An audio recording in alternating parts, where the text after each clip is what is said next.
Hi everyone, I'm Vicki with Avante Avenue. Welcome to my channel. Today I have a spotlight sale. That's when I take you from the time of purchase to the pack and ship. I have said several times on my videos that our Goodwill is tiny. In fact, we used to have 3 Goodwills and they merged into one. So what does that tell you? We have a small space with a lot of things crammed together and honestly not a lot to shop from. But every once in a while, I find a gem. This dish was so unusual with the parrot on top that I had to check it out. The price said $3.99, and they had tape all over it, so I really didn't get to inspect the inside. But I turned it over, and it says Jungle Jubilee, hand-painted, Lynn Chase. To me, it was interesting enough to check out eBay and see if I could find any comps or anything similar to it. This is an active comp on eBay, $79.25. So here's my eBay listing, and it did sell for full asking price of $39.98. Jungle Jubilee, Lynn Chase.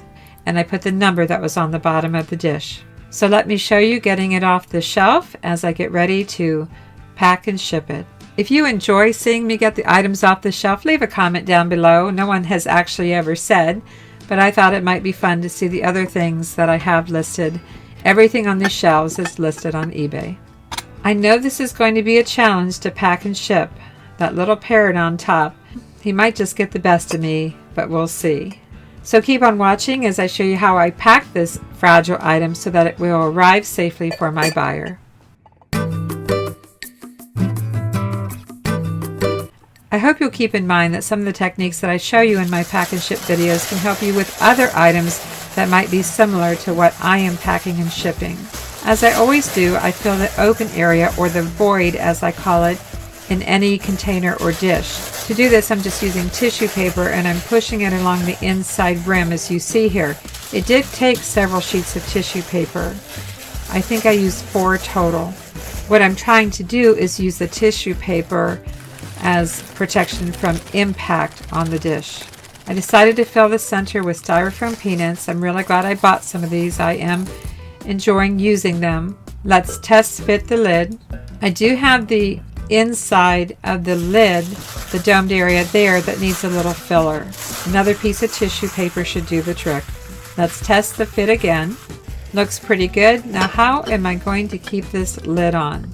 How am I going to keep it in place? I'm going to be using Scotch heavy duty shipping tape, and I'm not sponsored for this. Not yet anyway. Hope to someday. And you can't do this with every finish. You have to really know what you're working with, but this is a ceramic dish. Nothing is going to peel off on the finish, so I'm going to tape the lid in place. And as you'll see here, I'm taping it down, I think 4 or 5 places to make sure it's secure. In fact, let's turn it upside down and see if I did a good job. It looks good. Let's wrap some more tissue paper, and from one corner of the tissue paper, I just run my hand down the length of the tissue paper and make a long, strip or tube, of paper. I'll show you here. I do want to give this little parrot some extra protection. So what I like to do is take a piece of tissue paper and then we're just wrapping this around the parrot, and we'll secure it in place with some regular tape. But I honestly feel that it needs more protection. And if you know me in my pack and ship videos, I like to work with these pool noodles. Yes, pool noodles. And I always keep the scraps around no matter what the size. So I'm checking for fit to see which one I want to start with. And I'll show you how I use these. It looks like the largest one is going to work. And so I take a utility knife and I cut a wedge. Yes, a wedge out of the pool noodle. So I make 2 cuts with about 1 inch in between the cuts. And then I pull out the wedge. Watch and see what I do with this. I'm test fitting it here on the front of the parrot. I knew it wasn't going to go around all the way, so I'm going to take a smaller piece and repeat the same process. We're going to cut a wedge out of this one, the smaller piece, just like we did the first piece. You may want to use a cutting board underneath this. So the wedge is out. Let's try another fit. Using the taller wedge on the front and the shorter one in the back. It looks pretty good. I think this will work. But I need a little more tissue paper to fill in at the smaller piece. So I just cut a strip of tissue paper and I'm tucking it in. And it looks like this. But we need to tape those 2 pieces together. They'll never stay on without tape. So around we go, taping it on both sides, and we're also taping it to the dish itself. I don't want this foam to fall off. And I think I found a good use for one of those wedges. I'm going to put it across the top and tape it in place. That's why I save every piece. Let's turn it upside down again and do a test and see if anything falls off. Alright, I think we're good. Now let's give it another wrap of tissue paper. And I just used regular household tape for this part. Sometimes I like to add a note that I made. I just ran these on my printer. Important, please unwrap slowly and carefully. There are several layers of tissue paper taped. Do not tug or pull. Thank you, Avante Avenue. Just trying to make sure the buyer takes their time and is careful when opening. Let's give the parrot one more wrap of tissue paper. I just folded it over a few times, and we're going to wrap it around and tape it in place. I've decided to add a heavier sheet of paper. This is just unprinted newspaper. I buy this at Walmart. Or go to your local newspaper and see if they have any scraps left and if you can buy them or get them for free. So let's get this wrapped and taped in place. This time I am using my packing tape.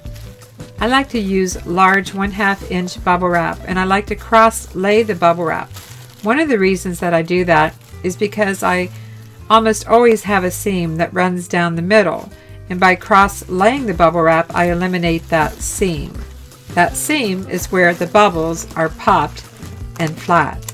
So cross-laying the bubble wrap gives it, as I said, that extra protection. So let's get this wrapped up in the large bubble wrap. Basically, I'm just wrapping and taping, tucking it in wherever it's needed. I do go through a lot of bubble wrap and a lot of tape, but it's whatever it takes to get it packaged securely. You can wrap it whatever way you would like as long as all sides are protected. That's the goal, to protect every side of the item that you're shipping. If you can feel it, it needs more bubble wrap. I can tell you that I never pack and ship anything like this in small bubble wrap. I always use the large.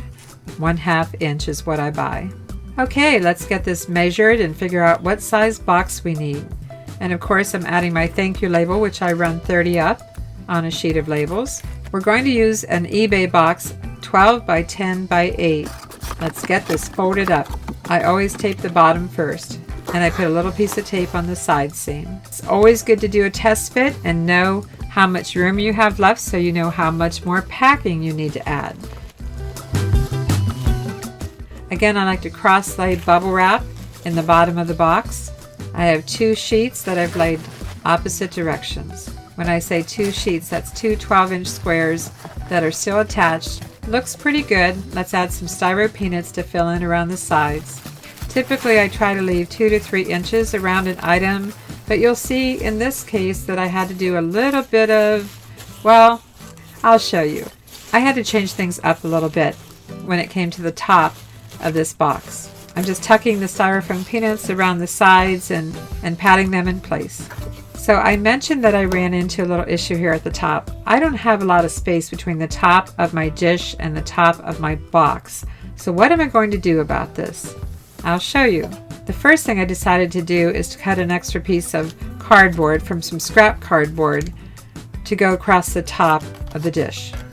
Again, you may want to use a cutting board for this, but I'm using a utility knife and cutting a strip of cardboard. I decided to add another layer of bubble wrap and then the cardboard strip that I cut.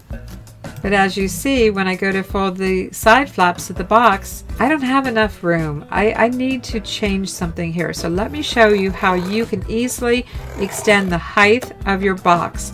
It's pretty easy, and I'll show you how.